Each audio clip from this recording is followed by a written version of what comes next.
Oke, baik, Bapak-bapak, bismillahirrahmanirrahim. Assalamualaikum warahmatullahi wabarakatuh. Waalaikumsalam warahmatullahi wabarakatuh, Pak. Ya, salam sejahtera buat kita semua. Hari ini merupakan hari yang tentunya sangat membahagiakan buat kita semua.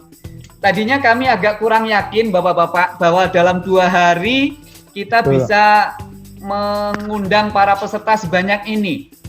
Ternyata di luar dugaan, respon dari para penggemar APKPI ini cepat sekali dan terbukti bahwa dalam 2 hari kita menyebarkan undangan, pesertanya sudah melebihi kuota, jadi di atas 100 peserta, Pak. Ya, mudah-mudahan hari ini merupakan hari pembuka yang baik untuk membuka tali silaturahmi di antara para praktisi keselamatan pertambangan. Dan tentunya untuk menyambungkan rasa dengan APKPI, Pak. Jadi sebenarnya program APKPI ini adalah program yang APKPI Sharing Session ini adalah program yang rutin dilaksanakan setiap bulan. Tapi untuk di kesempatan kali ini tentunya sangat berbeda dengan biasanya. Karena biasanya kita tatap muka langsung, tapi hari ini kita menggunakan media online, Zoom ya Pak ya. Dan terbukti mendapatkan respon yang sangat baik. Jadi insya Allah momen semacam ini tidak hanya sekali ini. Kita akan melakukannya berulang-ulang, Pak. Ya, insya Allah rutin secara berkala. Dan seperti Pak Al-Mahano, insya Allah setelah Pak Dwi ini beliau sudah sanggup untuk menyampaikan ilmunya gitu ya. Beliau akan turun gunung untuk menyampaikan ilmunya. Tentunya ini adalah suatu hal yang jadi mudah-mudahan ini bisa membawa manfaat untuk kita semua. Oh ya, maaf sebelum Pak Dwi menyampaikan materinya, satu hal yang perlu saya sampaikan di sini adalah yang saya dapatkan ilmunya dari Pak Bi. Pak Bi itu adalah pakar branding, Pak. Jadi di zaman chaos seperti sekarang, artinya zaman lockdown, di mana bisnis mati, pekerjaan istilahnya tidak bisa dilakukan secara bersama-sama. Tapi secara prinsip bahwa otak manusia itu tidak akan pernah mati, Pak.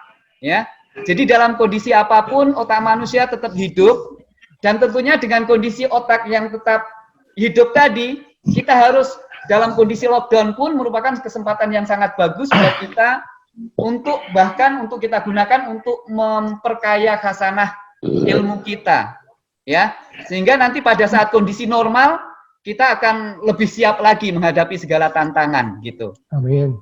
Kalau prinsipnya Pak Bi, pakar branding, dia mengkorelasikan dengan bahwa branding tetap harus jalan gitu ya. Jangan sampai branding mati gara-gara satu bisnis mati gitu. Tapi kalau di sini saya korelasikan dengan keilmuan kita di bidang keselamatan pertambangan, bahwa walaupun kondisi lockdown, saatnya yang tepatlah untuk kita banyak belajar. Kira-kira begitu awalan dari saya. Sebelum waktu sepenuhnya saya akan berikan kepada Pak Dwi. Jadi topik hari ini yang akan disampaikan beliau adalah mengenai apa Pak Dwi? Kok sampai saya karena saking semangatnya sampai lupa topik yang mau disampaikan. Sip, ya? leadership, safety personnel. Oke, betul ya. Jadi nanti Pak Dwi akan menyampaikan, Bapak-bapak, ini akan kita sampaikan dalam 2 main, ya Pak ya. Jadi pertama adalah Pak Dwi akan menyampaikan 30 menit, kurang lebih ya Pak ya. Itu ada tanya jawab. Atau bagaimana Pak Dwi? Ya betul, 2 termin Pak. Ya. Jadi 2 termin, 30 menit untuk menyampaikan presentasinya, kemudian 15 menit tanya jawab, berikutnya akan dilanjutkan lagi, tanya jawab lagi, dan akhirnya closing.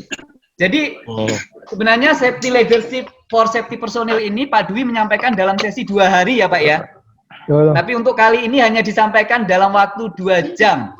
Jadi mudah-mudahan dalam waktu 2 jam kurang ini kita bisa optimalkan sebaik mungkin untuk menimba ilmu dari pakarnya safety kita. Ya, Pak Dwi nanti akan memperkenalkan diri siapa beliau sebenarnya. Ya, jadi saya nggak usah memperkenalkan di sini. Baik. Mari sekali lagi kita panjatkan syukur bahwa dari hikmah lockdown kita semua malah bisa bertemu meskipun jarak jauh. Karena kalau ini hari kerja saya rasanya nggak mungkin bisa ketemu sekian banyaknya dalam waktu pendek. Sehingga mari kita syukuri sehingga pertemuan yang singkat ini mudah-mudahan bisa bermanfaat. Topik kita adalah safety leadership for personel HSE atau kepada orang-orang safety. Mengapa saya fokuskan pada orang personal safety? Karena safety leadership itu prinsipnya adalah sama, hanya makainya bagaimana itu tergantung dari siapa yang akan pakai. Jadi yang memakai pengawas itu akan berbeda dengan yang memakai middle management. Leadershipnya orang safety dengan orang operation sudah pasti beda. Karena leadership adalah how-nya, jadi bagaimana melakukannya. Sedang apa yang dilakukan tergantung dari posisi kita masing-masing. Nah, hari ini kita karena berkumpul dengan personel HSE, maka leadership kali ini adalah khusus bagaimana seorang HSE melakukan tugasnya the leader way, jadi dengan caranya leader. Mari kita perhatikan sebentar mengenai pesan atau concern dari Drew Rai ini. Drew Rai ini seorang dokter safety dari Australia, yang dia mengatakan ya bahwa sangat mengkhawatirkan.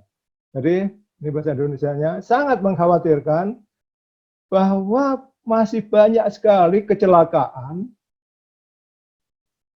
dan Indonesia kena, pertambangan Indonesia kena, banyak sekali kecelakaan di tengah-tengah upaya keselamatan kerja ini luar biasa banyaknya. Dokumen apa saja yang kita nggak punya? Semuanya adalah ada. Ya. Sehingga timbul pertanyaan dari beliau seorang pakar. Di sebuah conference dilemparkan ini, kalau gitu sekarang ini adalah kita ini menanyakan upaya yang sudah kita lakukan dengan safety selama ini sebetulnya manfaat apa enggak sih? Sebetulnya ada gunanya apa enggak sih? Kurang lebih seperti itu. Jadi patut dipertanyakan program safety kita selama ini benar apa tidak sih? Seorang pakar di sebuah konferensi internasional menanyakan seperti itu. Kemudian men-challenge peserta semuanya. Peserta siapa yang merasa tidak setuju dengan statement saya, silakan angkat tangan. Nggak ada yang angkat tangan. Ya. Kemudian melihat pakar yang lain, jadi waktu saya melihat Drew Rai menyampaikan itu betul-betul pertanyaan bagi saya. Benar juga ya, benar juga. Dokumen segini banyaknya. Tetapi kecelakaan juga segini banyaknya. Gitu. Nah, nampaknya setelah saya buka-buka lagi dari Elmatis ini dengan tidak, mungkin mereka berdua belum pernah ketemu, tapi Elmatis menjawab bahwa I don't think we are teaching associate principle. We are teaching them rules and procedures to follow, and this is very limiting. Ya, saya pikir karena kita ini selama ini mengajari tim kita nggak pernah ngajarin tim kita ini prinsip-prinsip. Kita kebanyakan hanya ngajarin mereka dengan pasal-pasal, aturan-aturan, dan itu sangat terbatas. Itu menurut dari Elmatis. Saya pikir-pikir, saya renung-renungkan, benar juga. Benar juga, bahwa kita nggak pernah ngajarin konsep, kita nggak pernah ngajarin filosofinya. Semua program itu secara konsep seperti apa? Kayaknya kita miskin di situ. Kemudian saya lihat lagi, nyambung-nyambung. Saya buka Simon Sinek. Saya yakin teman-teman semuanya sudah familiar semua lah ini ya. Simon Sinek katakan bahwa di sebuah organisasi, hampir atau semua orang itu tahu apa yang dia lakukan tahu, karena itu ada di job desk. Jadi mereka itu akan melakukan apa tahu. Tapi hanya sebagian, ya, hanya sebagian yang mengerti bagaimana melakukannya. Dan hanya sedikit sekali yang mengerti mengapa itu harus dilakukan. Hubungannya dengan pencegahan kecelakaan. Nah, sekarang mari kita renungkan bersama. Program safety yang segitu banyaknya ini, kita tahu bahwa itu program safety, itu what-nya. Dan kita sebagai pakar safety juga kita memahami betul how-nya melakukannya. Tetapi mungkin belum semua dari kita memahami betul mengapa setiap program itu dibuat. Program satu dengan yang lain dibuat, didesain, itu dengan tujuan keunikan masing-masing. Itulah why-nya. Jadi marilah kita mulai leadership kali ini yang hanya sekitar 2 jam ini, mari kita jalanin, karena ini saya anggap aja ini adalah introduction, tapi dipancing dengan 3 pakar yang menyampaikan tadi, itu yang membuat mari benak kita ini memulai safety leadership ini. Apa yang akan kita bahas ini nanti? Yang akan kita bahas adalah apa itu leadership, terus agar kita dianggap leader oleh orang lain, itu caranya bagaimana? Ya, agar orang lain menganggap atau menerima kita sebagai leader, terutama anak buah. Agar anak buah menerima kita menjadi leader, itu apa syaratnya? Kemudian ciri-ciri leader itu seperti apa? Karena ciri-ciri orang baik, ciri-ciri pemimpin, itu kalau kita ketahui, kita bisa menirukan. Itu. Kemudian masuk ke elemen safety leadership. Safety leadership ini banyak. Di sini saya ambil nanti 11 saja. 11 yang kurang lebih banyak sekali dipakai. Ada 11 elemen. Yang intinya dari elemen-elemen safety leadership inilah how-nya. Bagaimana caranya seorang leader menjalankan safety. Contohnya vision. Jelas, kita nggak mungkin menjalankan safety tanpa kita punya safety vision. Nggak punya impian safety, nggak mungkin. Artinya bahwa kita bisa menjalankan safety dengan baik. Komitmen, kita semua sudah tahu. Ya. Akuntabilitas, kita semua juga sudah tahu. Bagaimana kemampuan kita menjalankan tanggung jawab kita, itulah tanggung gugat kita. Effective communication, ini adalah salah satu keterampilan dari leadership, effective communication. Nanti dan seterusnya sampai nanti 11. Kemudian kalau safety leadership tadi adalah how-nya, bagaimana melakukannya, maka ini nerapkannya di mana? Menerapkannya karena hari ini saya ketemu para sehabitat dengan saya, ini generasi-generasi muda sehabitat dengan saya ini, yaitu personel HSE, maka adalah bagaimana kita menjalankan tugas tanggung jawab kita sebagai orang HSE dengan cara seorang leader, yaitu the leader way. Jadi kurang lebih seperti itu. Di sini saya mulai dengan peran tanggung jawab itu saya simpulkan melihat dari dasar hukum, dari pengalaman para pakar, pengalaman saya sendiri dan sebagainya, saya simpulkan bahwa peran tanggung jawab personil HS itu ada 7. Mau atau tidak mau, setelah kita masuk ke departemen safety sebagai orang safety, kita mau tidak mau harus mau disebut ahli, staf ahli K3. Artinya apa? Kita malu kalau sampai ditanya safety terus nggak tahu. Nggak bisa mencari jalan keluar. Kita harus jadi sekretaris semua organisasi safety. Mau organisasi struktural, mau organisasi fungsional, dan sebagainya. Kita sebagai orang safety adalah jadi sekretaris. Ya, saya sekretaris. Jangan jadi ketua. Ketua itu kita libatkan, kita berdayakan, adalah kepala departemen-departemen. Atau kalau ini adalah steering committee atau komite KP perusahaan, ya KTT-nya. Gitu. Kita cukup sebagai sekretaris. Kemudian kita statistik keepers. Kita yang mengelola statistik. Ya, kelihatan. Dari tujuh ini yang nggak bisa diserahkan kepada orang lain hanya nomor 3, statistik keeper. Kemudian nomor 4 adalah kita yang bertanggung jawab mendesain dan ngedraft program. Saya katakan ngedraft ya, ngedraft sampai final. Karena nanti yang approve adalah top management. Pak Dwi. Kemudian yang kelima adalah mendevelop SDM. Percuma saja kalau kita programnya baik, tapi kita tidak serius mendevelop SDM. Bukan berarti kita yang mentraining, tetapi kita yang mendevelop program pengembangan safety-nya setiap SDM, mulai dari pekerja sampai top management. Itu menjadi sebuah program. Kemudian kita menjadi evaluator, dan kita juga menjadi organizer. Kita juga menjadi event organizer untuk semua event-event safety dari 1 Januari sampai 31 Desember. Dari 7 ini, kalau saya lihat di lapangan, saya ketemu dengan berbagai umur dan sebagainya. Rata-rata nomor 6 itu kuat. Orang safety nomor 6 itu jago semua. Ya. Tetapi, satu, mungkin ya. Tetapi, sisanya itu masih lemah. Padahal kita adalah yang dipercaya di sebuah perusahaan. Kemudian nanti di akhir akan saya tunjukkan bahwa leadership itu adalah penting untuk karier kita jangka panjang. Ya, jangka panjang.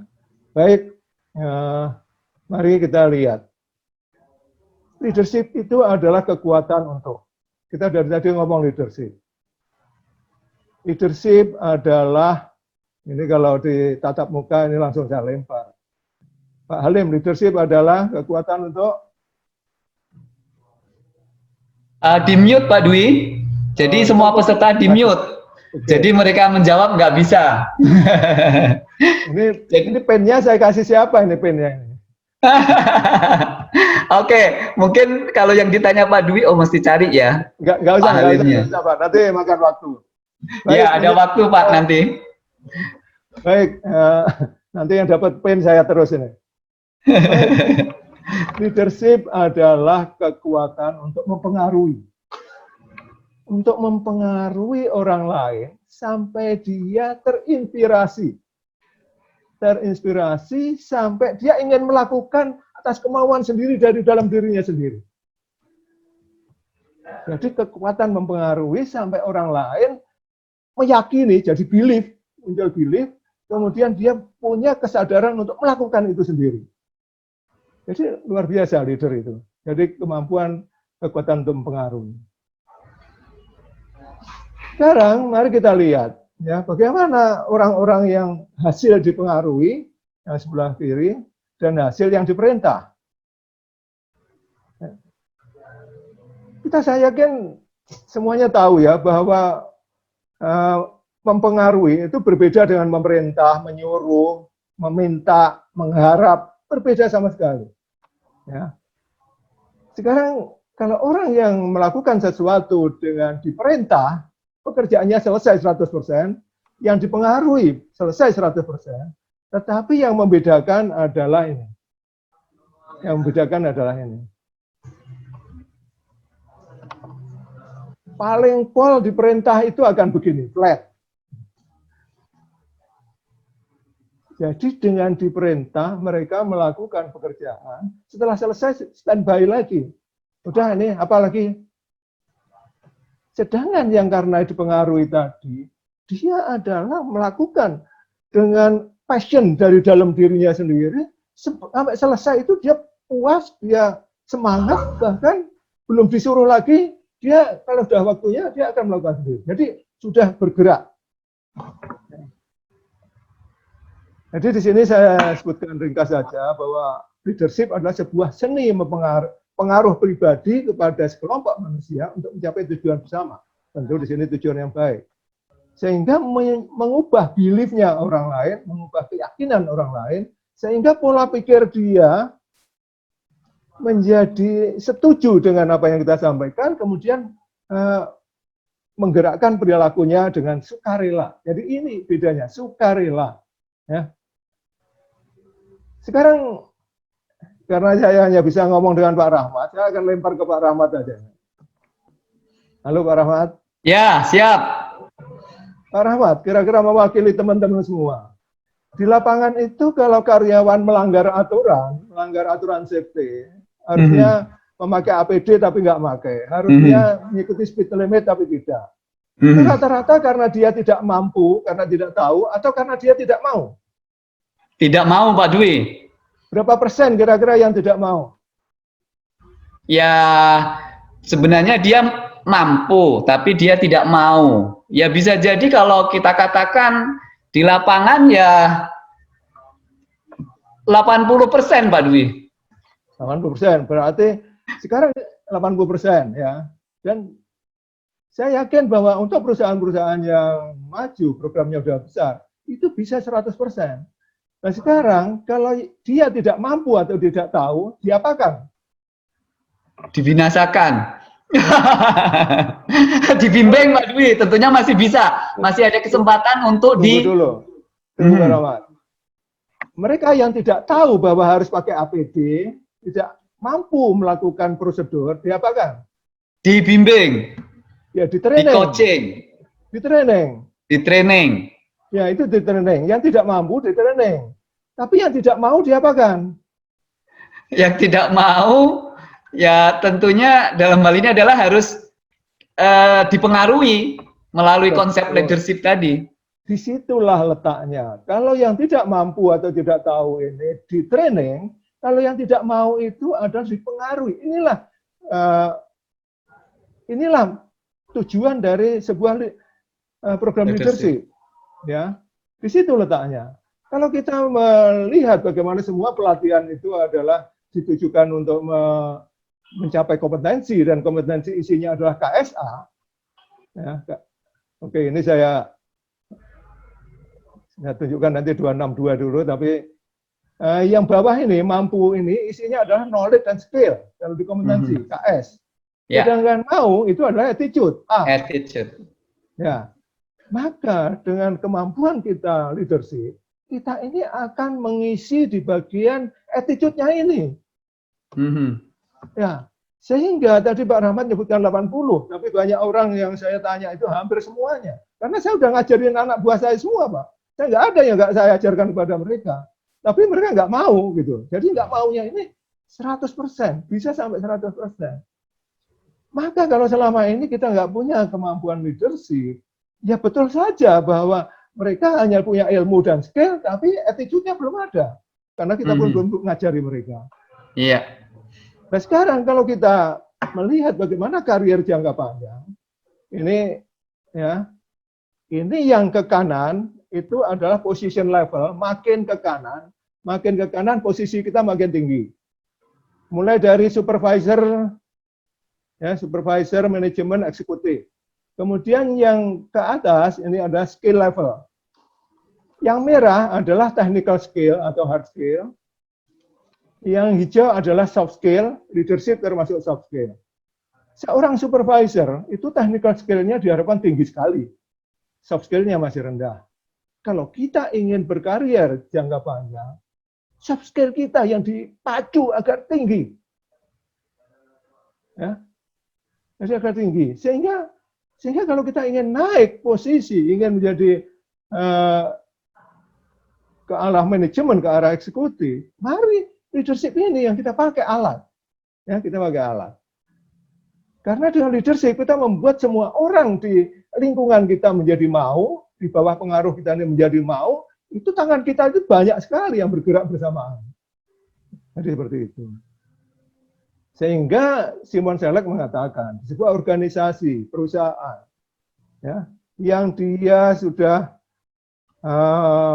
maju, sudah semua orang sudah terinspire untuk melakukan sendiri, sudah sangat baik. Itu pasti awal mulanya ada 1-2 orang saja yang menjadi pionirnya sebagai leader. Akhirnya menjadi leadership-nya perusahaan. Sehingga kalau kita ingin menjadi leader yang powerful, nah sekarang siapa yang mengatakan seseorang itu leader siapa? Apa diri sendiri? Saya ini leader loh gitu. Siapa Pak Rahmat? Yang menyebut seseorang leader itu siapa?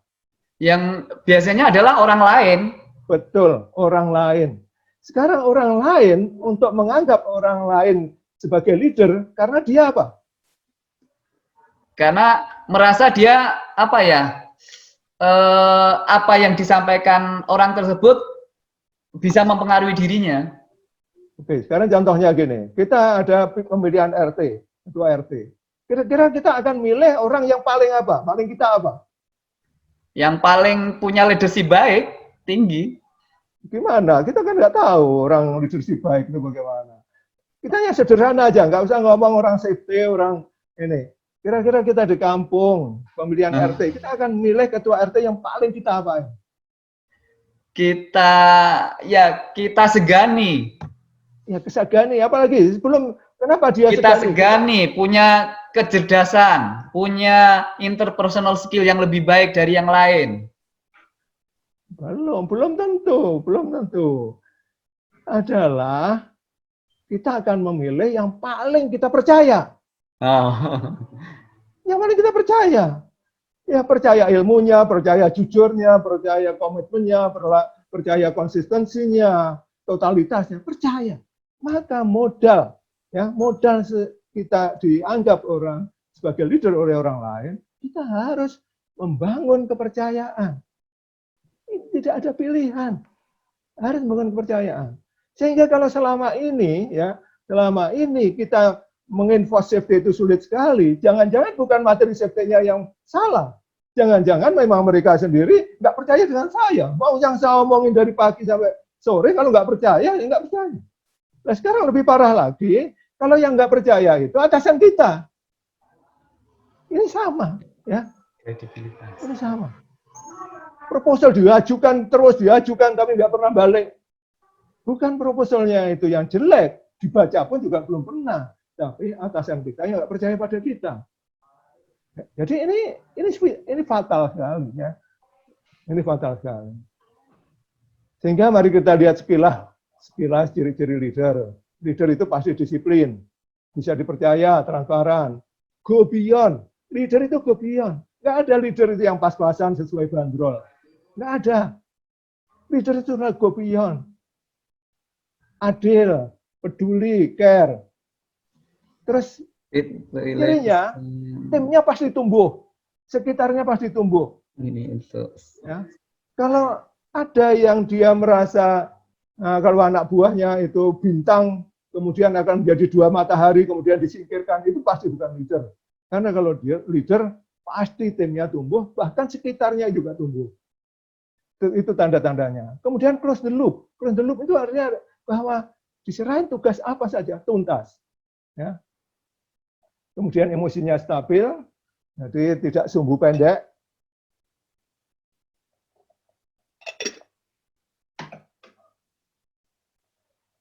Dan integritasnya tinggi.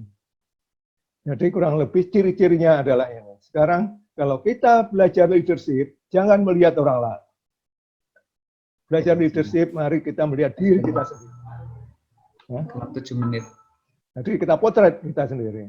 Ini adalah sekilas. Pak Dwi, mohon maaf, sebentar kami selang sedikit aja. Hostnya saya pindahkan ke saya dulu karena banyak peserta yang mau masuk tapi nggak bisa karena saya bukan hostnya.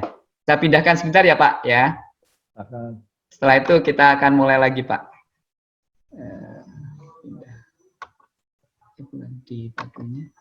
Sebenarnya tadi nggak usah dipindah, nggak apa-apa loh Pak Rahmat aja. Oh ya.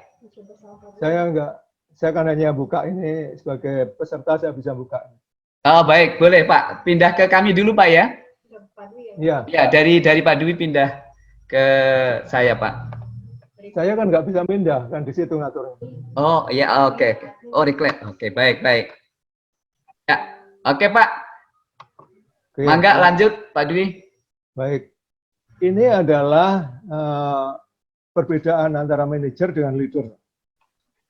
Di sini bukan dalam rangka bahwa manajer jelek, leader baik, bukan. Tetapi untuk sukses, kita ini perlu dua-duanya. manajer itu kalau digaris bawahi, itu apa sih? Yang dilakukan manajer itu PDCA. Kalau leader yang dilakukan apa sih? Membuat orang mau. Itu aja garis besarnya.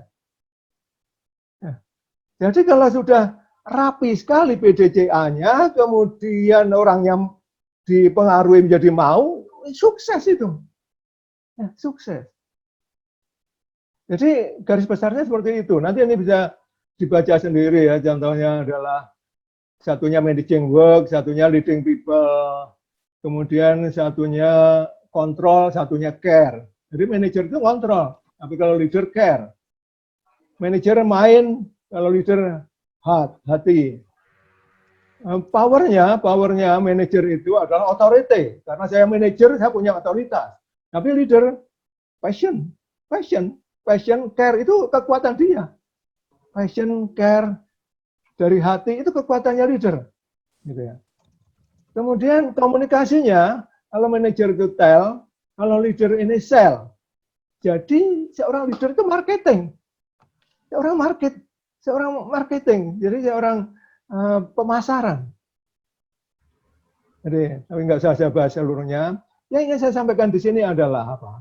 Kalau posisi kita secara struktural sudah posisi tertentu, entah superintendent, entah manajer, dan sebagainya, maka kita akan very strong kalau kita ini juga menguasai leadership. Ya, menguasai leadership. Karena apa?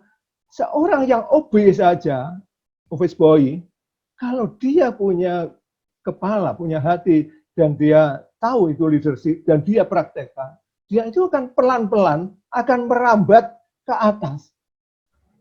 Itu yang office boy. Apalagi kalau yang sudah superintendent, sudah manajer, sudah kepala departemen, dan sebagainya. Jadi, marilah, ini untuk melengkapi bahwa dua-duanya dibutuhkan.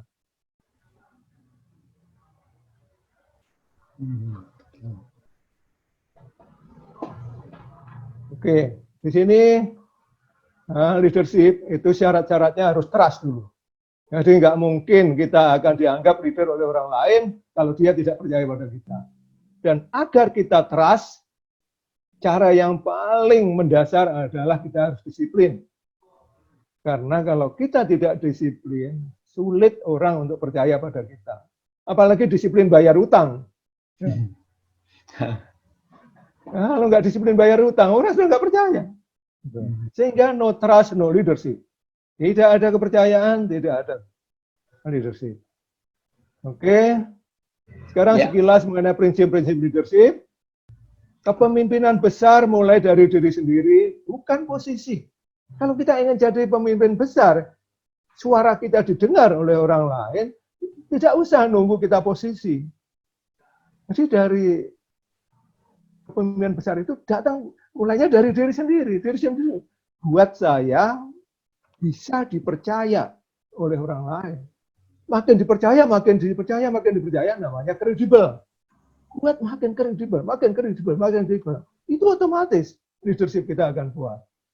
Kemudian kepemimpinan besar adalah perihal tingkat pengaruh kepada orang lain, bukan otoritas. Kita banyak melihat, orang lebih suka ketemu wakilnya daripada ketemu ketuanya. Kenapa? Karena merasa terbantu oleh wakilnya. Jadi padahal otoritasnya lebih tinggi dari ketuanya. Jadi pengaruh. Kemudian kepemimpinan besar adalah perihal kebijaksanaan. Kebijaksanaan apa Pak Rahmat? Kebijaksanaan berarti wise, sesuatu yang bisa mengakomodir kepentingan semua. Ya, apa itu berarti? Apa namanya? Satu kata aja, pendek. Bijaksana. Apa ya?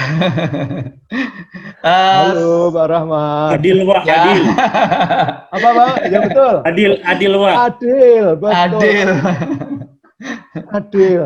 Ada nggak orang cerdas tapi nggak adil? Banyak. Oke, jadi pemimpin itu selalu adil. Ini penting sekali. Karena syukur kalau cerdas gitu ya. Enggak cerdas pun nggak apa-apa asal adil gitu ya. Apalagi kalau cerdas. Kemudian pemimpin yang hebat memakai powernya dengan memberikannya pada orang lain. Jadi powernya diberikan pada orang lain. Biasanya dalam bentuk apa ini? delegasi ya, mendelegasikan Delegasi. Ya, pendelegasian. Empowerment, ya, pemberdayaan, ya, empowerment. Nanti akan banyak kita pakai empowerment di sini. Baik, kurang lebih ini itu ringkas saja prinsip-prinsip leadership bahwa semuanya datang dari dirinya sendiri, ya, datang dari dirinya sendiri. Baik, Pak Dwi, sesi pertama kita bisa stop atau masih mau lanjut, Pak? Lanjut sedikit lagi, Pak. Oke, baik. Nah, sekarang kalau kita masuk ke safety leadership, itu sama saja. Ya, bahwa kepercayaan anak buah, kepercayaan tim, kepercayaan karyawan di perusahaan itu tergantung kita ini bisa dipercaya seberapa, kredibilitas kita seberapa. Ini akan sangat menentukan sukses tidaknya safety kita. Jadi jangan nyalain aja kepada karyawan, gini, bos, segala nyalain, dan begini. Nah, introspeksi. Jangan-jangan orang itu nggak percaya pada kita. Kita ngomong apapun juga. Sehingga kalau kita mau safety personal ini, ya, safety sendiri sudah harus menjadi nilai hidup kita. Jangan harap, ya, jangan harap kita akan didengarkan lagi kalau sampai karyawan melihat kita di ujung dunia mana, tidak di tempat kerja ya, di Wonogiri yang paling ujung tempatnya Pak Rahmat itu, Wonogiri paling ujung yang. Waduh, ketahuan dong Pak asal-usul saya. Di sana kemudian ketahuan kita nggak pakai seat belt, itu sudah hancur kepercayaan karyawan yang melihat kita tadi. Apalagi kalau dia dulu pernah di SP karena nggak pakai seat belt. Ini adalah salah satu contohnya.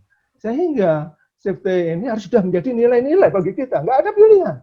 Kalau kita merasa berat nilai-nilai safety itu menjadi hidup kita, jalan hidup kita 24 jam, jangan ada di safety. Karena apa? Kita akan menderita selamanya. Kita akan menderita selamanya. Orang lain itu ngawasin kita, bukan kita yang ngawasin mereka. Baik. Kemudian safety leadership, tadi saya katakan, itu 11. Mari kita mulai dengan 11 saja. Safety leadership elemennya kita mulai dengan 11. Ini adalah how, ini bagaimana cara melakukan. Vision, visi, komitmen, accountability, communication, engagement, empowerment, field presence. Itu kita lihat, field presence. Orang safety jangan di belakang laptop terus. Recognition and appreciation. Ya. Lead by example, role model, continual improvement, coaching. Ini adalah 11. Lalu, bagaimana ini nanti? 11 tadi, kira-kira yang 5 ini, vision, commitment, accountability, field presence, continual improvement. Itu nanti kita jiwai. Karena nggak bisa kita lakukan yang bisa dirasakan, nggak bisa. Tapi dijiwai, sehingga orang lain itu bisa merasakan.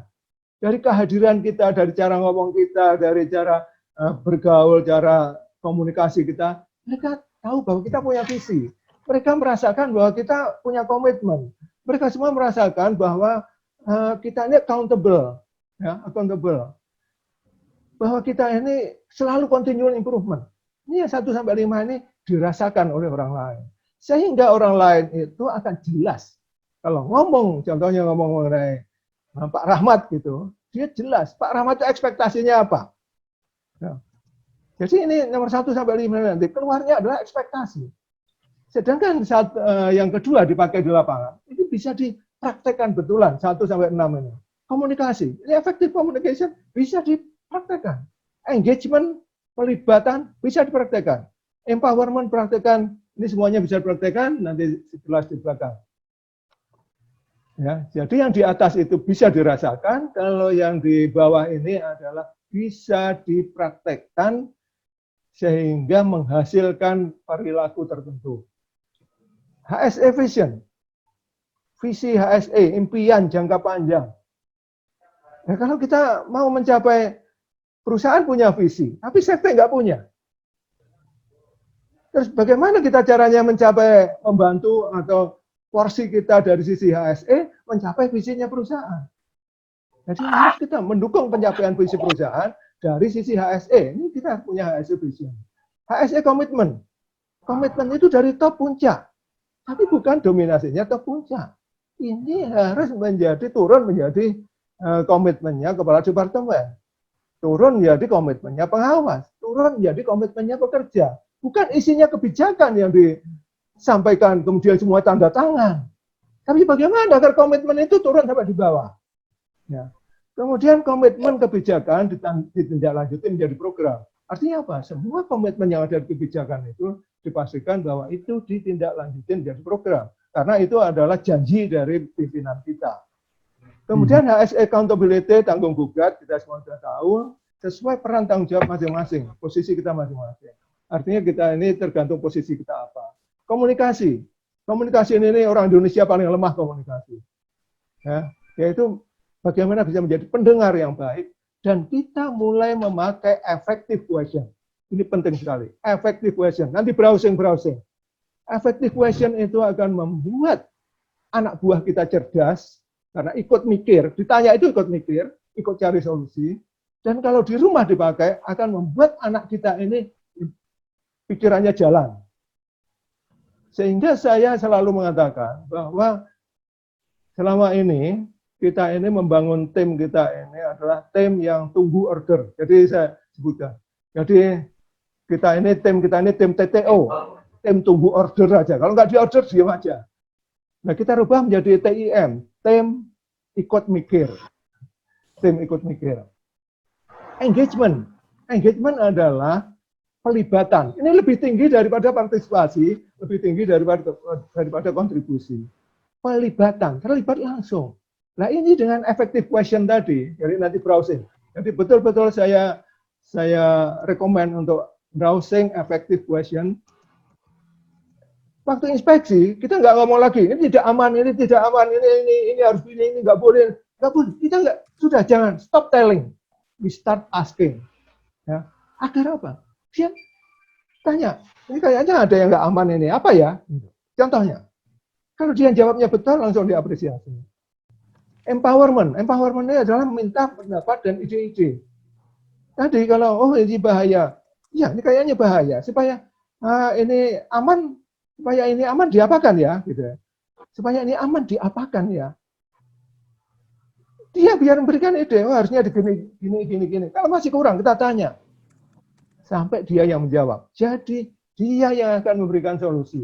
Itu adalah empowerment. Ya. Field presence. Jadi kita sudah hadir di lapangan ya, bersama orang safety. Recognition, appreciation. Ini juga paling lemah. Orang Indonesia ini paling lemah apresiasi. Paling lemah muji. Dengan istrinya dimasakin enak pun sampai keringat-keringat. Ingat itu terima kasih pada istrinya. Nah, jadi apresiasi yang penting. Kalau kita banyak bergaul dengan orang ekspat, bagaimana orang ekspat itu apresiasi itu betul-betul autentik. Ingat ya, nanti kalau browsing apresiasi, cari apresiasi autentik. Ya. Kemudian leading by example, saya pikir ini jelas. Ucapan kita itu kalah keras dibandingkan dengan keteladanan kita, contoh kita. Kita ngomong sampai berbuih-buih, tapi keteladanan kita kebalikannya, itu enggak ada gunanya. Oke. Nah, ini adalah salah satu contoh bahwa apresiasi itu adalah mengantarkan seseorang akan naik. Jadi di apresiasi pertama baru naik 20%. Contohnya dia pakai APD gitu ya. Diapresiasi baru 20%. Diapresiasi lagi sampai nanti 100%. Jadi jangan harap kalau kita nggak bisa mengapresiasi, jangan harap anak buah itu mengikuti prosedur yang kita harapkan 100%. Jangan. Karena pada waktu dia ngikutin pun kita diemin aja, nggak pernah kita apresiasi. Ini penting. Ini untuk di tempat kerja maupun di rumah, untuk anak dan istri kita, ini sangat penting. Bahwa kita apresiasi kecil-kecil supaya naik tangga.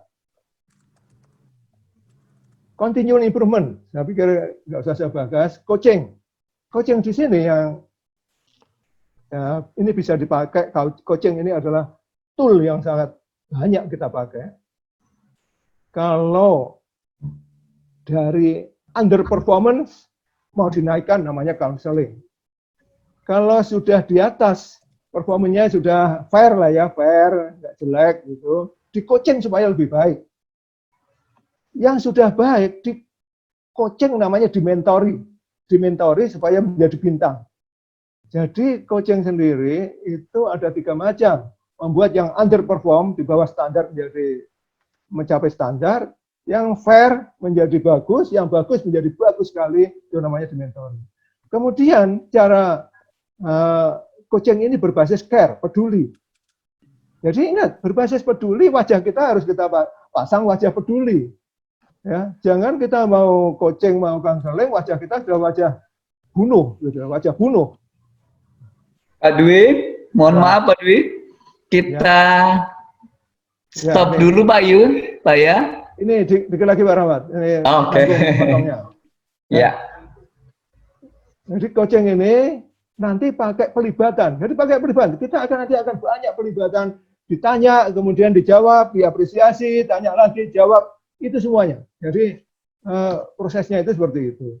Sehingga leader ini kita ini sebagai guide, kita bukan hero. Ingat ya, kita sebagai leader itu adalah sebagai guide, bukan hero. Ya.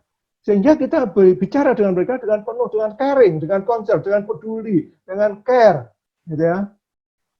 Seperti dulu guru-guru kita melakukan pada kita. Kemudian kita fokus kepada tim kita dan apa yang dibutuhkan. Sehingga tim kita akan trust kita, akan respect kita, dan akan loyal pada kita. Sehingga leader itu tidak ada yang, leader itu nyuruh, itu tidak ada. Leader itu memfasilitasi. Tidak ada leader itu yang memarahin, tidak ada. Ya, maka nanti memfasilitasi akan membimbing tim kita ini membuat keputusan yang benar. Leader guide employees to make good decision. Jadi kita mengguide karyawan kita untuk membuat decision yang benar, untuk membuat pilihan yang benar, untuk menjadi lebih efektif, untuk menjadi improve.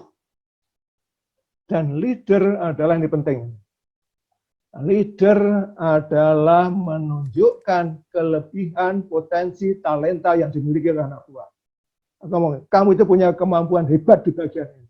Coba kamu fokuskan di sini dan itu kamu nanti akan melesat. Jadi kita yang menunjukkan bahwa dia itu sebetulnya intan, cuma belum digosok saja gitu. Jadi kita yang menunjukkan sebagai leader, kamu itu sebetulnya intan. Gosok bagian ini, nanti akan kamu tunjukkan value-nya. Baik, Pak Rahmat, silakan di break. Silakan Pak. Oke, baik. Pertanyaan pertama adalah, ya, pertanyaan pertama datangnya dari, sebentar Pak Dwi. Oke. Dari Pak Haruno Nur Sasongko. Ya, Pak Haruno di copy, Pak Haruno. Oke, unmute semua dulu ya. Oke, Pak Haruno di copy Pak, yang punya pertanyaan ini. Oke, baik. Pertanyaannya adalah, apakah kita terus menjaga idealisme, maksudnya idealisme terhadap safety, Pak Dwi, jika lingkungan kita masih jauh dari idealis? Oke, kemudian perlu kami ulang, Pak Dwi? Nggak usah. Saya catat. Oke, baik. Pertanyaan kedua. Pertanyaan kedua adalah datangnya dari Bapak Eko Pangestu. Pak Eko Pangestu ada di sini? Pak Eko Pangestu? Hadir, Pak. Pak Eko? Ya, hadir ya? Ya. Oke, baik. Pertanyaannya begini Pak Dwi, agak panjang nih, luar biasa. Bagaimana cara mengubah mindset top manajemen yang memandang remeh K3 di perusahaan? Karena rata-rata, oh bagaimana nih? Wah nih, bentar. Tadi Eko ada 2 pertanyaan. Satu pertanyaan aja Pak Eko ya. Bagaimana cara mengubah mindset top manajemen yang memandang remeh K3 di perusahaan? Karena rata-rata di setiap perusahaan masih menganggap departemen HSE sebagai supporting. Ya, hanya sebagai supporting untuk penyiapan dokumen tender saja, gitu Pak. Nah, saya kira bagaimana merubah mindset ini? Baik, 2 pertanyaan itu terlebih dahulu Pak Dwi, kami persilakan untuk menjawab. Namun sebelumnya, Bapak-bapak yang kira-kira berada di lingkungan yang rame, tolong ini langsung di mute aja Pak dari masing-masing, karena ada beberapa peserta yang kayaknya banyak anak-anak yang ribut. Nah itu tolong di mute aja Pak di situ, supaya tidak mengganggu peserta yang lain. Pak Rahmat, Ya. Pak Rahmat. Oke. Minta tolong Pak, kalau Pak Dwi menjawab, tolong di mute semua aja Pak. Oke, baik. Ya, siap. Masukan bagus sekali. Baik Pak Dwi, kami persilahkan. Siap Pak Dwi? Oke, siap Pak. Oh iya. Oke, kami unmute kembali ya Pak. Baik, silakan Pak Dwi. Apa ya? Jadi pertanyaan dari Pak Haruno tadi adalah bagaimana kalau kita apakah idealisme safety ini masih Pak Dwi ikut. Sebentar Pak Dwi. Sebentar. Oke. Ya, silakan Pak Dwi. Pak duitnya. Silakan. Udah? Halo? Udah, silakan. Oke. Jadi dari Pak Haruno bahwa kalau kita berada di perusahaan yang belum ideal, apakah kita akan konsisten memperjuangkan idealisme safety? Ya. Ini sebetulnya nanti berhubungan dengan peran tanggung jawab personil safety, tapi itu harus Pak. Artinya kita ngomong idealisme ini adalah bagaimana seharusnya safety. Ya, seharusnya safety. Sama saja ya, sama saja. Kita sekolah, anak kita sekolah SMP gitu. Kan idealismenya SMP itu sudah jelas apa saja. Terus kan nggak boleh anak kita terus menjadi nggak ngikutin idealisme. Tetapi apa yang kita lakukan? Apa yang kita lakukan? Bahwa jadi ini sebetulnya hampir semuanya yang begini pertanyaan-pertanyaan seperti ini berhubungan dengan trust, berhubungan dengan kemampuan kita meyakinkan pada manajemen. Kalau yang idealisme tadi adalah bagaimana menuju ke arah sana, itu kita membuat rel yang benar, membuat langkah-langkah yang benar, mulai dari mana. Nggak mungkin kita ini mau ke kota Banyuwangi sana terus tiba-tiba sampai. Tidak, kita harus melewati kota satu persatu.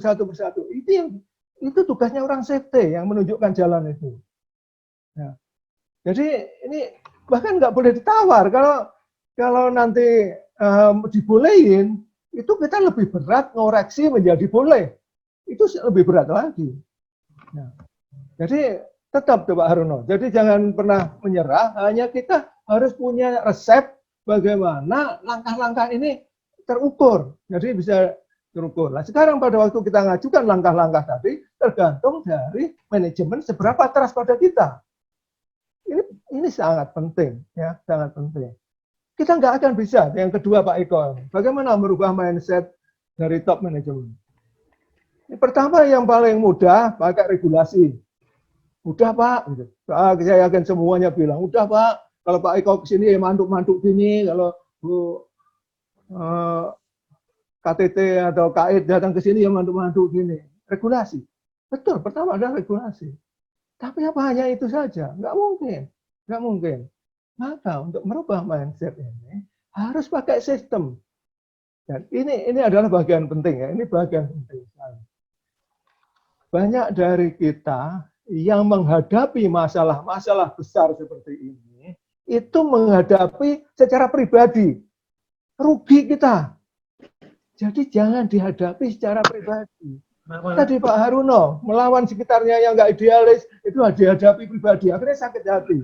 Ini Pak Eko. Kemudian menghadapi manajemen dengan sampai ke hati pribadi ini. Wah, sulit sekali, dia nggak mensupport. Orang safety departemen safety dianggap support. Betul, safety itu departemen support, Pak. Bukan core business. Jadi jangan keliru. Jadi safety departemen itu departemen support, bukan departemen core business. Harus ditambah. Ya.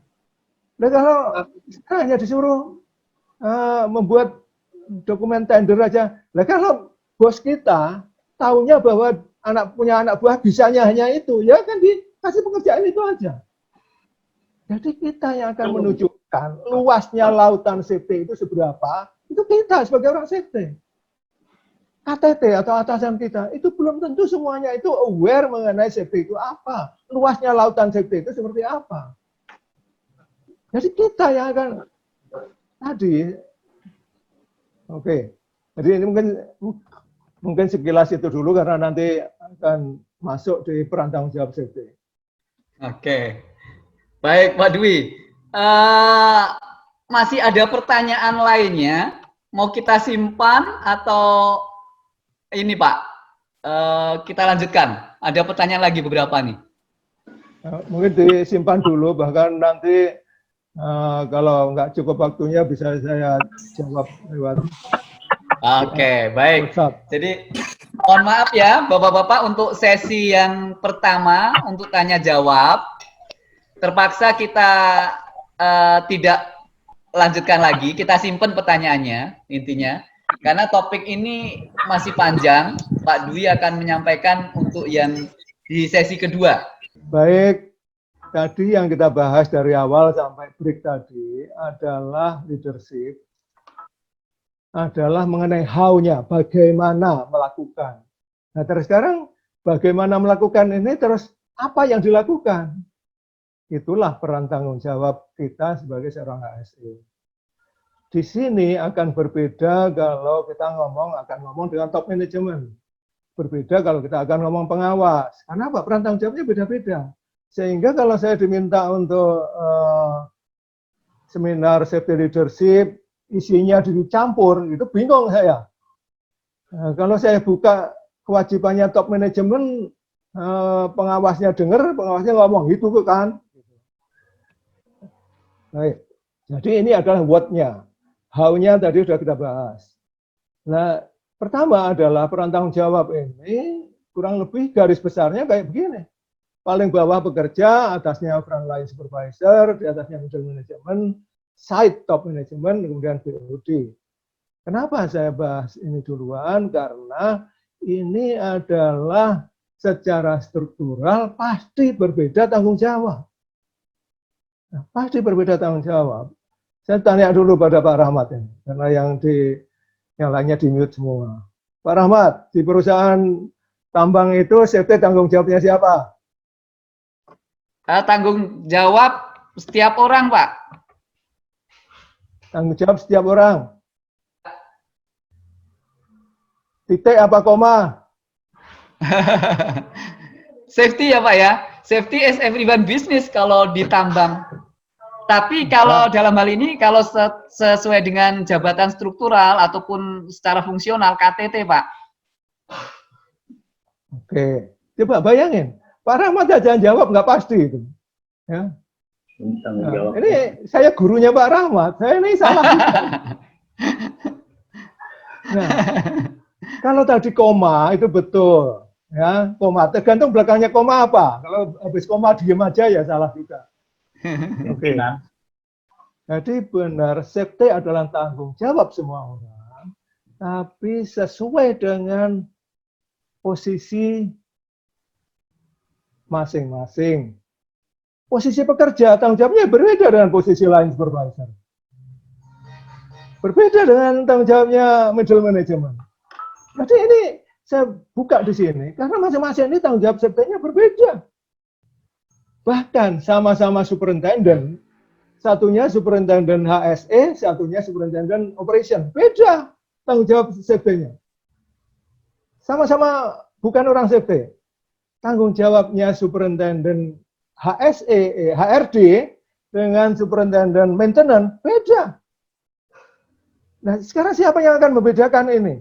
Bagaimana tahu bahwa mereka beda? Tugasnya orang safety yang mendevelop itu semuanya. Mereka nggak akan pernah tahu kalau nggak dibuat. Dan tadi, kalau tadi pertanyaannya, bagaimana top manajemen agar tahu, Pak? Ya betul, itu dibuat. Sehingga apa? Jangan dihadapi lawaran personal. Rugi kita. Maka apa? Yang kita ubah adalah sistemnya. kita ubah adalah aturannya, prosedurnya, yang akhirnya dia akan kena harus mengikuti prosedur itu. Jadi yang kita ubah sistemnya supaya semua nanti yang nggak setuju itu akan berhadapan dengan sistem, dengan aturan perusahaan itu sendiri. Jangan berhadapan dengan saya seorang pribadi. Nggak ada kekuatannya kita ini. Jadi seperti itu ya. Ini harus disistemkan. Sekarang kita lihat ini. Bahwa tanggung jawab safety ini secara garis besar itu ada struktural dan ada fungsional. Struktural itu harusnya semuanya ada di job desk, tapi tergantung dari orang safety memasukkan peran tanggung jawab ini semuanya kepada HRD apa tidak. Kalau enggak, dia akan tetap aslinya dulu. Ya, aslinya dulu di HRD. Sedangkan fungsional itu adalah karena penunjukan-penunjukan. Jadi dia punya tanggung jawab tambahan sebagai tambahan dari tanggung jawab dia sebagai karyawan. Oke. Yang struktural itu dibagi dua. Jenjang vertikal, sudah saya bahas tadi, bahwa tanggung jawab safety-nya pekerja berbeda dengan line supervisor, berbeda dengan middle management, berbeda dengan top management. Kurang lebih ini adalah umum yang semua sudah tahu. Top management tugasnya apa? Menetapkan aturan, menetapkan program, ngasih budget, menyediakan resources, menyediakan kepemimpinan, ya. Kurang lebih adalah itu, menyediakan training. Top management. Lalu middle management apa? Middle management itu mengelola program di departemennya, di seksinya, tergantung areanya dia. Jadi mengelola program, mengelola budget, memastikan bahwa semuanya ikut training, itu semuanya sampai program itu dijalankan di departemennya middle management. Line supervisor ini ngajak kru untuk jalanin. Kalau pekerja jalanin titik. Kalau itu nggak bisa dijalanin balik ke pengawas tanya. Jadi kurang lebih garis besarnya seperti itu. Nah sekarang kepala departemen ini tadi vertikal. Yang sebelahnya ini, yang tengah ini adalah horizontal. Horizontal itu artinya apa? Artinya bahwa setiap departemen itu juga punya peran K3 masing-masing. Ini banyak sekali. Karena saya ke lapangan, banyak sekali yang ngeluhkan mengenai security. Lalu Pak, di sini security payah. Payah gimana? Paling kalau kita lewat hanya siap. Ini aja Pak. Memangnya disuruh apa? Saya tanya gitu.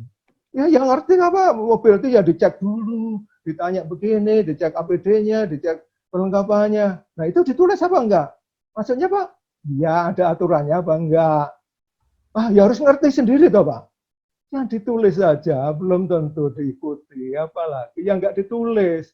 Di mana di dunia ini ada karyawan sebaik apapun, dia menjalankan prosedur yang belum ditulis. Bisa nggak kita jalan prosedur yang belum ditulis? Nggak bisa. Maka ini ya dari departemen GA, departemen mining, proses plan, maintenance, exploration, semua sampai departemen ASI itu ditulis tanggung jawab peran tanggung jawab safety-nya. Nah, dan jangan don't feel bad ya, don't feel bad. Saya pun memulai karir 79 di safety. Saya baru ngerti ini tahun 2000. Ini 21 tahun. Jadi kalau teman-teman masih yang di bawah 21 tahun di safety, jangan merasa salah. Ya, jangan merasa salah. Saya pun 21 tahun baru tahu. Gitu. Nah, kemudian, jadi ini tertulis. Nah, yang struktural ini, baik yang vertikal maupun horizontal, ini harus masuk ke dalam job desk. Maka kita ini harus maju kepada HR agar dimasukkan dalam job desk. Menjadi bagian dari kompetensi matrix. Kompetensi matrix masuk di sana. Agar masuk ke DHR itu ada manajemen posisi, ada manajemen kompetensi, ada manajemen performance, ada manajemen karir. Itu dimasukkan.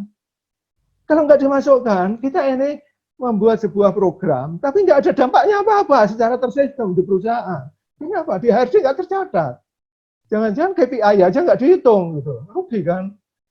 Nah kalau ini sampai HRD nggak tahu bahwa ini harus dimasukkan, yang salah juga kita sendiri orang safety-nya. Nggak mungkin orang HRD datang-datang ke Departemen Safety, mana-mana mau tak masukkan. Nggak mungkin, harus kita yang bergerak. Oke. Kemudian yang paling kanan adalah peran tanggung jawab fungsional.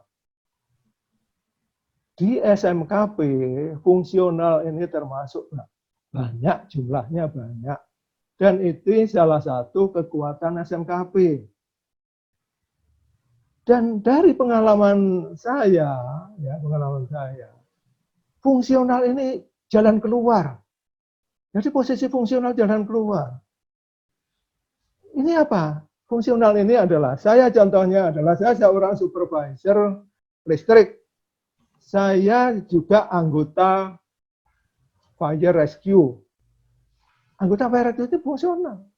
Saya kepala Departemen IT atau Departemen HR. Gitu.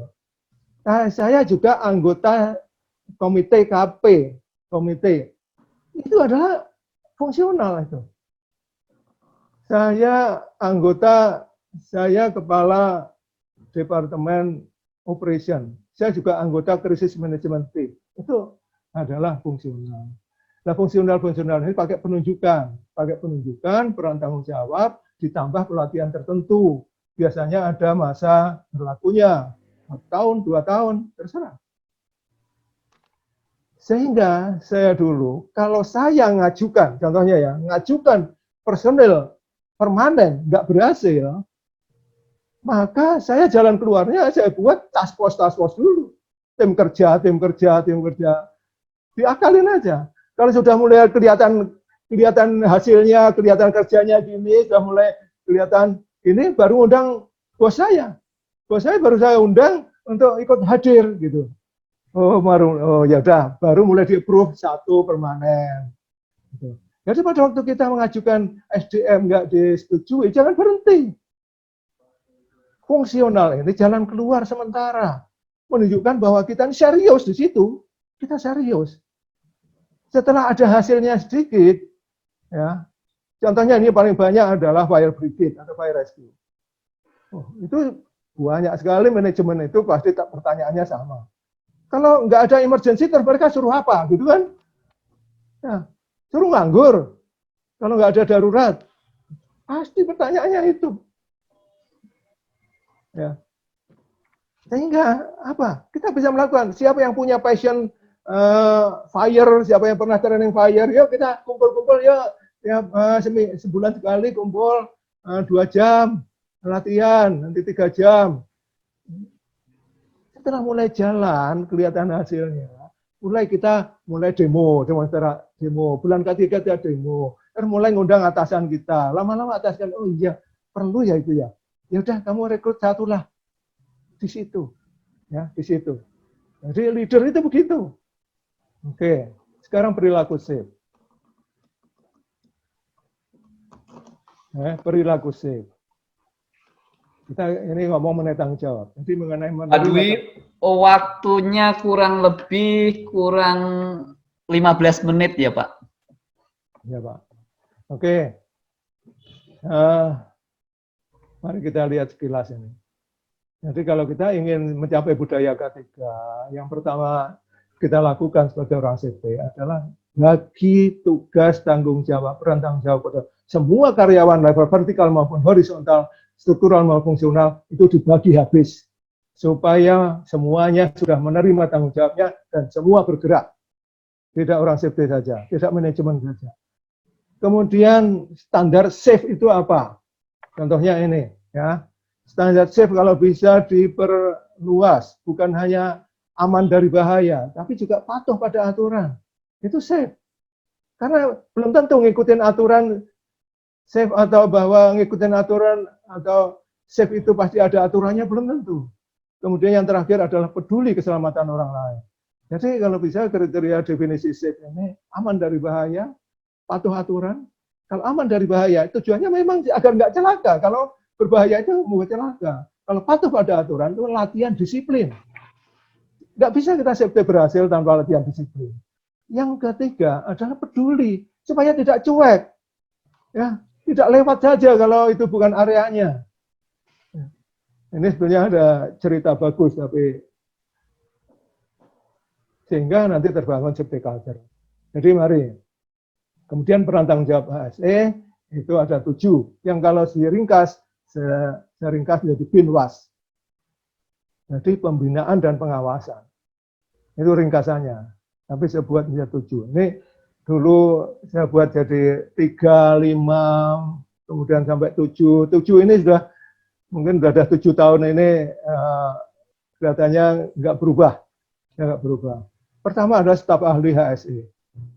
Mau tidak mau, siapa saja yang sengaja maupun tidak sengaja terdampar di Departemen Safety, harus tahu bahwa orang lain melihat kita sebagai staf ahli HSE. Baik itu atasan kita maupun peers kita atau bawah kita, dia akan menganggap kita adalah yang paling ahli HSE. Karena apa? Yang direkrut untuk HSE hanya kita, yang lain nggak direkrut untuk HSE. Oke. Yang kedua adalah sekretaris organisasi HSE.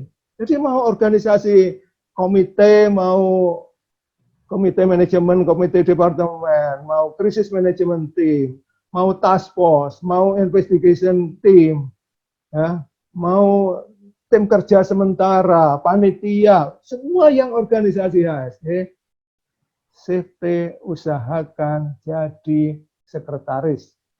Jadi saya paling tidak setuju kalau namanya orang safety itu terus in charge KTT gitu.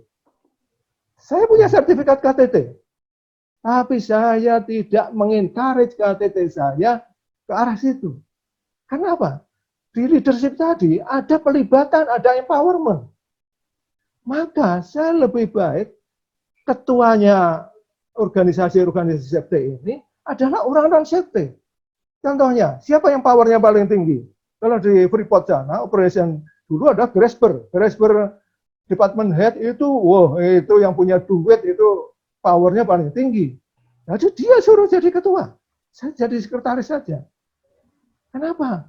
Kenapa seperti itu? Karena apa? Karena ketua itu perlu power, perlu otoritas.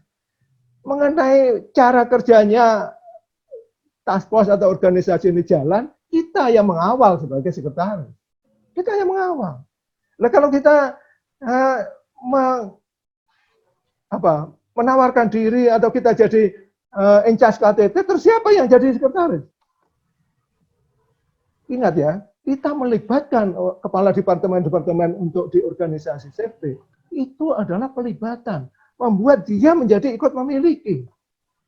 Ini dasar-dasar dari leadership. Gitu ya. Kemudian statistik keeper. Statistik keeper ini adalah saya termasuk kenyang. Di Pak Eka, Pak Rahmat termasuk kenyang kita Pak ya. Iya. Dan saya termasuk kalau ditanya salah satu sukses story dari karir saya itu di statistik. Saya bisa meyakinkan bahwa sejak saya pegang gitu ya, itu tidak ada klasifikasi kecelakaan satupun yang itu cheating. Ya, yang itu hasil ditawar, tidak ada. Bahkan saya sering naik banding sampai ke Amerika, ya, sampai ke corporate. Gitu ya. Dan saya selalu menang, karena saya nggak ada tujuan apa-apa. Orang operation itu nawar terus. Gitu. Maka ini harus didesain. Mengelola statistik harus didesain betulan. Karena yang terlibat itu banyak. Ya, yang terlibat adalah program pelaporan kecelakaan, program emergency response, program rescue, terus klinik, terus rumah sakit rujukan. Itu semuanya terlibat untuk bisa klasifikasi kecelakaannya benar. Tapi hampir nggak ada orang safety yang pernah training statistik kecelakaan. Nggak ada. Semuanya pasrah bongkoan, dokter itu nggak mau ngapa, ikut saja. Kita yang menunjukkan bahwa dokter itu harus bagaimana. Kita membela dokter itu tugasnya adalah membuat karyawan ini cepat sembuh, ya, tidaklah tambah parah. Itu tugasnya dokter. Tapi dia harus tahu rambu-rambu, jangan sampai memberikan sesuatu yang tidak yang melebihi seharusnya. Karena akan merubah klasifikasi kecelakaan. Maka ini harus didesain betul. Sehingga di Freeport dulu tidak ada dokter yang boleh menangani kecelakaan kalau dia belum diorientasi oleh orang safety. Ya. Kenapa? Kalau sudah terlanjur disuntik, suntiknya itu adalah pakai resep dokter, udah langsung minimal reportable itu. Nggak bisa first case. Itu salah satu contoh. Oke, nah statistik ini adalah tanggung jawabnya orang safety. Nggak bisa ini diserahkan departemen lain, nggak bisa. Program desainer, nanti prosedur, standar, program apapun juga, yang mendesain harus orang safety. Nah, sama, program keuangan, yang mendesain juga pasti orang keuangan. Program human resources, ya pasti orang human resources. Sama persis. Nah kalau bukan kita yang mendesain dan membuat program itu, pasti yang membuat adalah orang lain yang bukan safety. Kita bayangkan. Ya, kita bayangkan. Maka kita harus. Jadi ini kalau saya ngomong bahwa kita yang harus, ibaratnya kalau ini anak gitu ya, kita yang harus menghamili semua program itu lahirnya harus di bidangnya itu adalah komite keselamatan pertambangan, komite manajemen. Itu yang melahirkan. Kita ini yang menghamili, yang melahirkan ada di komite itu, supaya manajemen itu yakin bahwa dia punya anak gitu. Kalau manajemen di komite itu tidak merasa melahirkan, dia nggak merasa punya anak. Sehingga prosedur yang berlaku ini, apa itu? Karena nggak merasa ikut membuat, ikut melahirkan. Oke, kemudian developer SDM ini adalah bahwa tadi agar semua SDM tadi dari pekerja sampai top manajemen yang horizontal, yang fungsional dan sebagainya ini, semua bisa melakukan fungsinya dengan baik, fungsinya masing-masing dengan baik. Ini harus kita buat program pengembangan SDM. Harus. Sampai menjadi masuk ke dalam programnya, program manajemennya HR, Human Resources. Oke. Nomor 6 adalah organizer event. Ya, karena kegiatan safety di satu perusahaan itu jumlahnya banyak, yang terlibat juga banyak, lintas departemen, lintas kontraktor dan sebagainya. Dari 1 Januari sampai 31 Desember, ini perlu diorganize dengan betul, dan hanya kita yang bisa involved di kegiatan-kegiatan lintas departemen.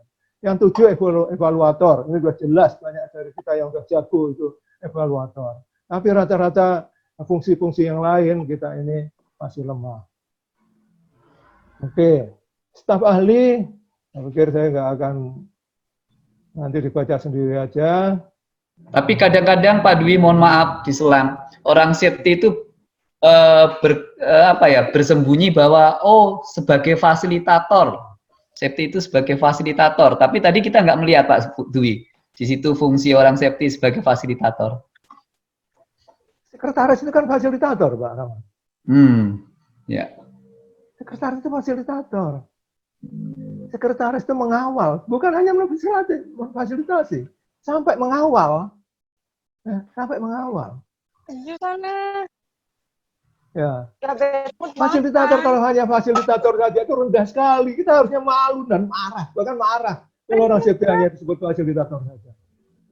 Kalau kita hanya nerima gitu, Pak, aduh. Ya. Nah, di sini staf ahli ini saya hanya menggarisbawahi yang bawah. Trust manajemen perusahaan itu tergantung dari keahlian kita bidang ASN. Ditanya bisa jawab. Kita ngusulin sesuatu kita bisa jelasin. Ditanya bagaimana perkembangan bisa terus jawab. Kalau mereka sudah top manajemen itu sudah menganggap kita ini ahlinya, lancar semua itu, Pak. Proposal belum dibaca pun sudah setuju dan apa. Ini penting sekali. Sehingga job security orang safety itu di sini yang paling kelihatan di sini. Ingat ya tadi bahwa kita dianggap leader atau tidak itu tergantung trust. Nah, kalau ke bawah anak buah kita ini trustnya karena kita disiplin apa tidak, kita ngasih contoh apa tidak. Tapi kalau manajemen itu tambah di samping tadi tambah. Kalau ditanya bisa jawab apa enggak? Dikasih pekerjaan, dikasih tugas yang agak sulit bisa apa enggak? Bisa diandalin apa enggak? Itu adalah job security kita sebagai orang safety. Ya. Jadi ini penting. Kemudian sekretaris ini. Marhaba. Ya. Oke, tadi karena sudah saya Nah, ya, sehingga alasannya aja yang di atas itu banyak organisasinya. Untuk ketua, pilih posisi non-safety yang punya power dan otoritas. Yang kedua, sebagai sekretaris, orang safety mengawal jalannya organisasi. Ngawal, kita sebagai ngawal. Kalau kita jadi sekretarisnya tim investigasi, kita ngawal bahwa KTKP-nya benar apa tidak, pengangkutannya benar apa tidak, nyari dokumennya benar apa tidak, ini batas waktunya 5 hari, kita sudah sampai di sini, ini udah kita yang ngawal, ya, kita yang ngawal. Jadi nanti kalau kepala departemen mining contohnya disuruh jadi ketua, wah, saya nggak ngerti investigasi Pak, nggak, saya belum berdapat training, nggak apa-apa Pak, Bapak saya dampingi, gitu, Bapak saya dampingi. Jadi seperti itu. Itulah pelibatan dan empowerment. Bayangkan. Jadi yang dilibatkan di empowerment sudah ada kepala level departemen head. Gitu. Kemudian yang terakhir ini adalah organisasi tadi adalah tool meminjam tangan orang lain melakukan aktivitas safety. Jadi kita tool makin banyak. Bulan K3 gitu ya. Jangan orang safety jadi ketua. Kita sekretaris saja. Nah, kepala departemen mana? Gantian, gilir, gantian. Mereka kan pidato mulai ngomong safety kan? Nah, di situ letaknya, ya, letaknya di situ. Jangan kita yang nongol-nongolin safety. Semua orang udah tahu bahwa kita orang safety. Jadi kita beri kesempatan orang non safety itu tampil di safety. Sekretaris ini sebagai staf ahli, motor penggerak, mengawal perencanaan, menetapkan otoritas, koordinasi, mempengaruhi administrasi. Pak Dwi, mohon maaf nih, luar biasa waktunya terbatas. Kita tinggal 15 menit. Ya, kesempatan meeting. Ini nggak saya bahas, kalau gitu saya loncat ke kesimpulan ya. Ya, atau pertanyaan dulu Pak, bagaimana? Ya, tunggu saya simpulkan dulu Pak ya. Kesimpulan aja Pak, pertanyaan belakangan. Oke, baik. Karena memang bikin penasaran Pak Dwi, jadi rasanya Pak Dwi perlu diundang ke semua perusahaan dari bapak-bapak yang hadir di sini nih, untuk sharing nih. Pak, ini contohnya. Tadi kan kita belum tahu bagaimana cara memakainya leadership ini di tugas kita. Jadi yang sebelah kiri ini adalah leadership-nya, how-nya, dan yang sebelah kanan ini adalah what-nya. Jadi bagaimana kita sebagai staf ahli memakai komunikasi yang efektif, memakai engagement. Bagaimana kita mendesain program dengan pakai engagement. Bagaimana kita memakai mendevelop SDM, memakai recognition, appreciation. Di situ, kuncinya ini di sini. Jadi bagaimana kita menjalankan 7 peran kita ini dengan caranya seorang leader. Caranya seorang leader. Oke. Nah di sini, ini akan kelihatan bahwa 7 peran tanggung jawab kita ini ada di tengah, kemudian skill kita itu ada di atas, di kiri, kemudian ciri-ciri leader di sebelah kanan. Contohnya adalah kita harus hadir di lapangan, jangan di kantor saja. Menjadi pendengar yang baik, effective communication, effective question, meminta pendapat, apresiasi, autentik, empowerment, menjadi role model. Kemudian ciri-ciri ini kita harus disiplin, harus jujur, terbuka, harus go beyond, adil, peduli, give credit, close the loop, sabar, dan sebagainya itu. Tidak mudah sumbu pendek, dan sebagainya. Jadi seperti itu. Sehingga kesimpulannya adalah banyak aktivitas safety, tapi banyak kecelakaan juga. Pertanyaan bisa disinggung. Jadi, ya ini tadi para pakar di depan tadi, si Drurai mengatakan bahwa kita sangat mengkhawatirkan sekarang ini. Kecelakaan terjadi terus di tengah-tengah upaya safety yang jumlahnya sekian banyaknya. Masih mending 30-40 tahun yang lalu. Kenapa kecelakaan? Belum punya prosedur. Masih mending kan tahu jawabannya. Sekarang apa yang nggak punya? Ya, apa yang nggak punya? Nah, itu sampai dinding saja ditempelin apresiasi itu sampai habis gitu. Kemudian kelemahan kita adalah konsep, filosofi, dan why-nya. Itu kelemahan kita. Mari kita berhenti sejenak. Kita inspeksi. Inspeksi itu apa sih? Filosofinya inspeksi apa? filosofinya observasi apa? Kenapa ini dibedakan? Terus tujuannya agar baiknya untuk mencapai apa? Mari kita berhenti sejenak merenung. Dan saya yakin kalau kita belum terbiasa, ini tidak mudah berhenti sejenak merenung, mencari konsepnya. Kemudian leadership adalah kekuatan mempengaruhi. Betul, mempengaruhi. Mempengaruhi itu lebih kuat daripada menyuruh. Karena kalau menyuruh, itu setelah selesai, dia akan nunggu lagi, disuruh lagi.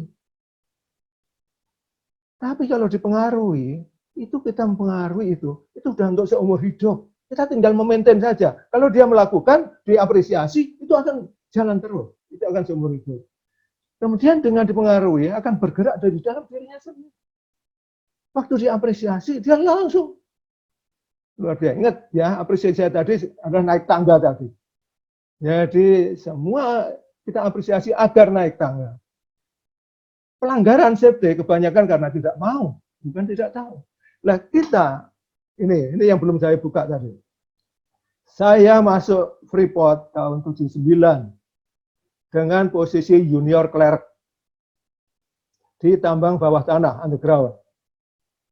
8 bulan, alhamdulillah saya dipromosi jadi supervisor, tugasnya adalah technical writer.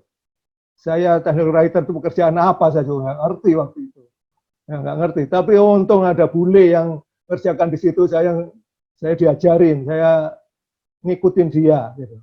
Waktu saya dijadikan technical writer, ini posisi staff supervisor, saya diundang oleh HR untuk training basic supervision.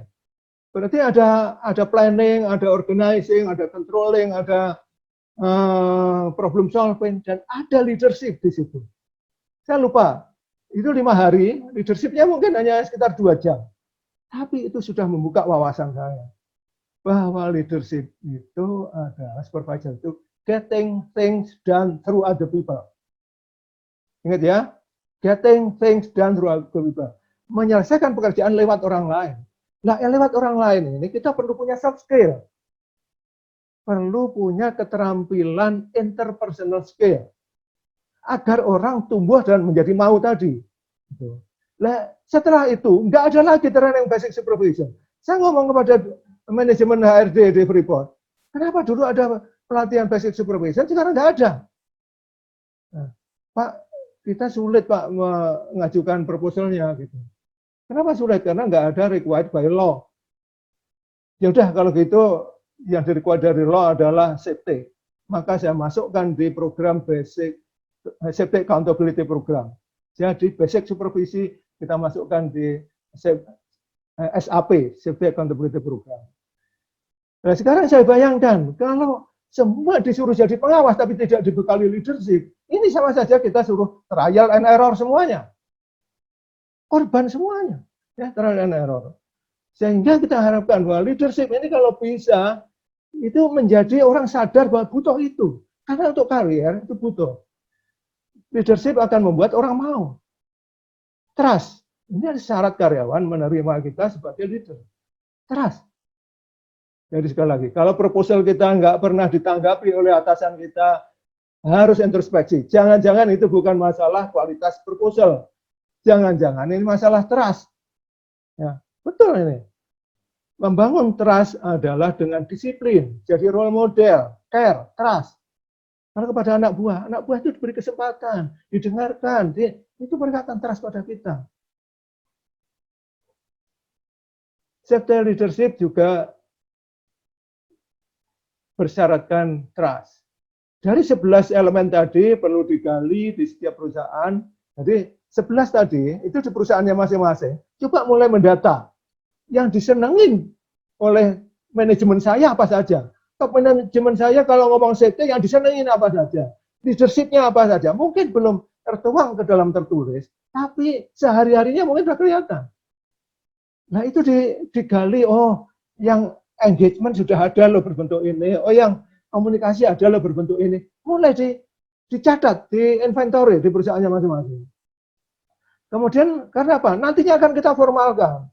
Kalau diformalkan harus sumbernya dari dalam perusahaan itu sendiri. Sehingga leadership itu harus autentik dari perusahaan itu. Nggak bisa ngambil dari browsing kemudian dipakai. Nggak bisa. Ya, nggak bisa. Kemudian peran tanggung jawab Binwas ini berisi 7. Leadership-nya adalah how-nya. Peran tanggung jawab kita yang 7 tadi adalah what-nya. Sedangkan targetnya supaya aman, supaya punya komitmen, supaya disiplin, itu semuanya adalah why-nya.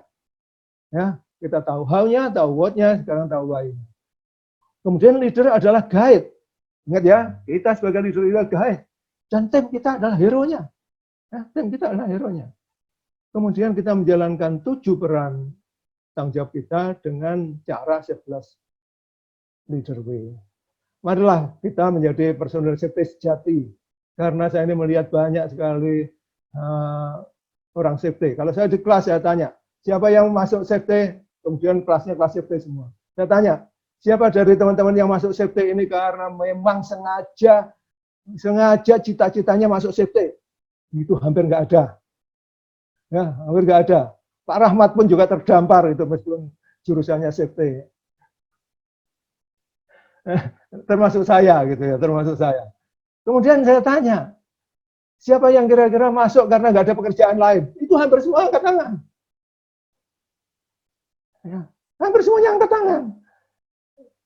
Nah sekarang, kalau itu nggak ada masalah, salah jurusan itu nggak ada masalah, setelah masuk langsung komit.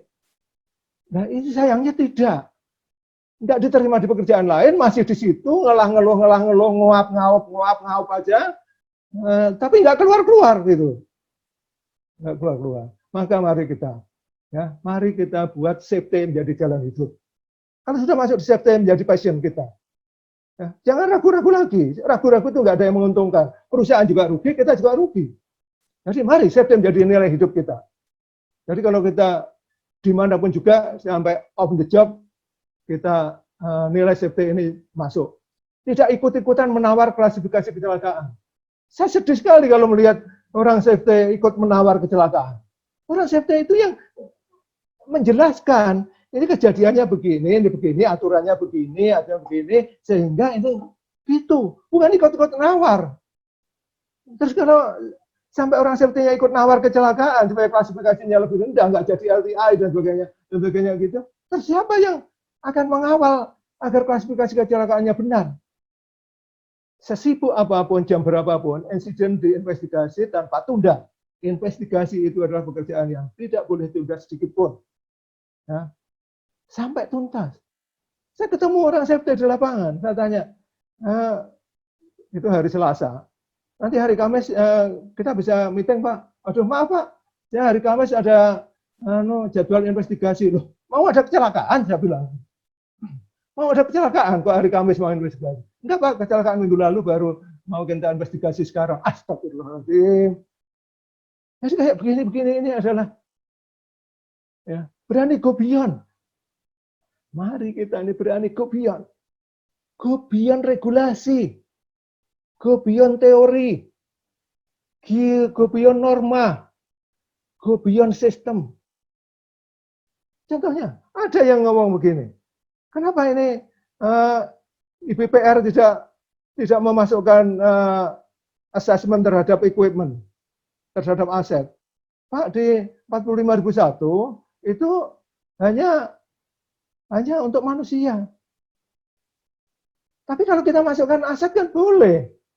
Karena kita prakteknya bahwa kecelakaan kendaraan sekarang kita rekod semuanya kan. Itu nggak mau, saya nggak mau. Artinya apa? Kita ini tidak mau melebihin sistem yang kita pilih sendiri. Padahal kan kalau lebih tidak apa-apa. Tidak takut memasang target safety secara agresif. At least saya ketemu 3 safety manager yang dia malah menurunkan semangatnya anak buah. Anak buahnya ingin begini turunkan karena takut nanti kalau nggak tercapai performa dia jelek. Ini rendah sekali cara berpikir Pak. Ya. Ini maksudnya target ini adalah target leading indikator ya. Kalau target lagging Jadi leading ini, ayo kita semaksimal mungkin berdiri menjadi pembela ketidakadilan. Jadi nggak ada yang, jadi semuanya tidak adil kita. Jangan sampai itu kepada manajemen dapat ini kemudian pekerjaannya yang dikalahkan terus. Kemudian kerja keras pada proses bukan hasil. Baik, untuk penutup, pemimpin adalah seorang yang tahu jalan. Ia sendiri melewati jalan itu dan ia bisa menunjukkan arahnya. Ya, itu pemimpin. Tapi banyak dari kita, ya, dia tahu jalannya, tahu safety. Kita ngomong keluar-keluar mengenai safety, tapi kita tidak melakukan. Itu sama saja yang di Cililitan itu ngomong grogol, grogol, grogol. Hari pagi dia ngomong grogol, grogol, grogol. Sampai sore dia nggak berangkat-berangkat. Sama seperti itu. Mari kita walk the talk. Coba baca, ya, yang Muslim baca surat 61, ayatnya 2 dan 3. Hukumannya adalah besar bagi orang yang ngomong tapi tidak melakukan. Baik, terima kasih Pak Rahmat. Subhanallah. Silahkan Pak Rahmat. Baik Pak Dwi, waktunya pas sekali ini 5 menit lagi, alhamdulillah.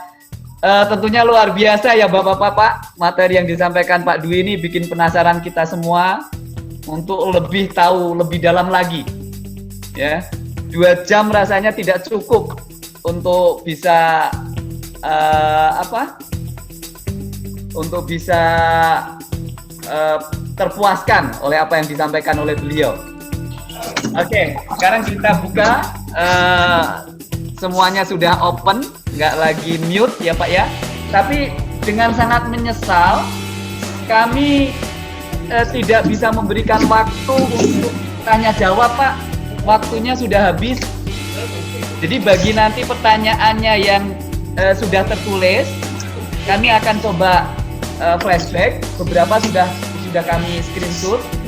Nanti akan kami sampaikan kepada Pak Dwi, dan Pak Dwi yang akan menjawabnya ya Pak Dwi ya.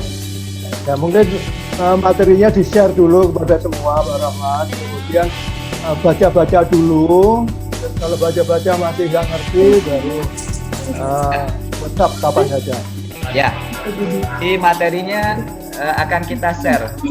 Nah, sebentar kita WhatsApp. Oke, ya. Jadi materi nanti akan kami share kepada bapak-bapak dan ibu-ibu semua peserta.